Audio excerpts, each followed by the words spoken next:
Trust his name, he will give you everything. পঞ্চম দিবস, বাণী 12। 4 নম্বর বা চতুর্থ, হরিনাম করলে সব ভালো হয়ে যায়, রোগ শোক তাপ পাপ কিছু থাকে না। দশম দিবস। পঞ্চম, children name can bear everything. দশম দিবস।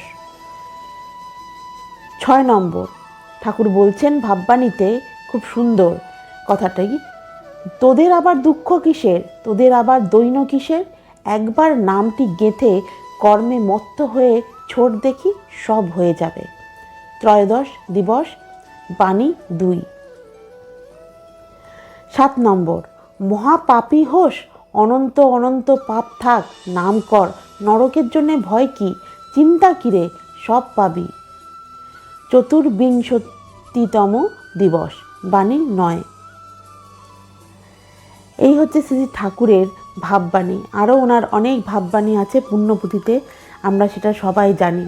তিনি যখনই বলছেন ভাববাণীতে নামের কথা, এবং নাম করতে করতে কি হতে পারে মানে সেটাও তিনি বলে দিয়েছেন। নাম করলে আমাদের সমস্ত কিছু দুঃখ দুর্দশা দৈন্যতা সব কিছু কেটে যাবে। এমনকি তিনি বাচ্চাদেরও নাম করতে বলছেন, সবসময় মুখে যেন অনর্গল নাম যেন লেগেই থাকে। এবারে বলছি অবিন্দার বলা একটি সুন্দর ঘটনা, যে আমরা ঠাকুরকে কিভাবে ডাকবো এবং ঠাকুরের উপর সম্পূর্ণরূপে কীরকম করে নির্ভর করব। এইবারে যে ঋত্বিক সম্মেলন হয়ে গেল, সেই ঋত্বিক সম্মেলনে অবিন্দা এই ঘটনাটি বলেছিলেন।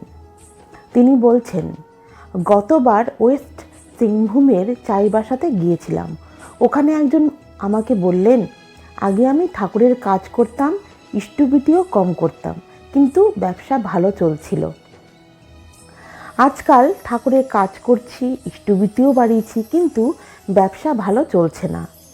আমি ওনাকে বললাম, মানে শ্রী শ্রী পূজনীয় অবিন্দা ওনাকে বললেন, ঠাকুরের দয়া জলের বোতলের মতো, জল থাকলে আর জল ভরা যাবে না, হয় জল ফেলে দিতে হবে, না হলে খেতে হবে, খালি করেই ভরতে হবে।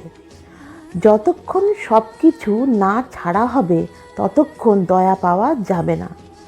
যদি আপনি চান আপনার টাকা পয়সা দেখে রাখুন, তাহলে বিছানার উপর বান্ডিলটা ফেলে দরজা খুলে বেরিয়ে যেতে হবে, আর বলতে হবে, ঠাকুর তুমি দেখো। তখনই একমাত্র ঠাকুর দেখবেন। ব্যাংকে টাকা রেখে 2-3টে পিন দিয়ে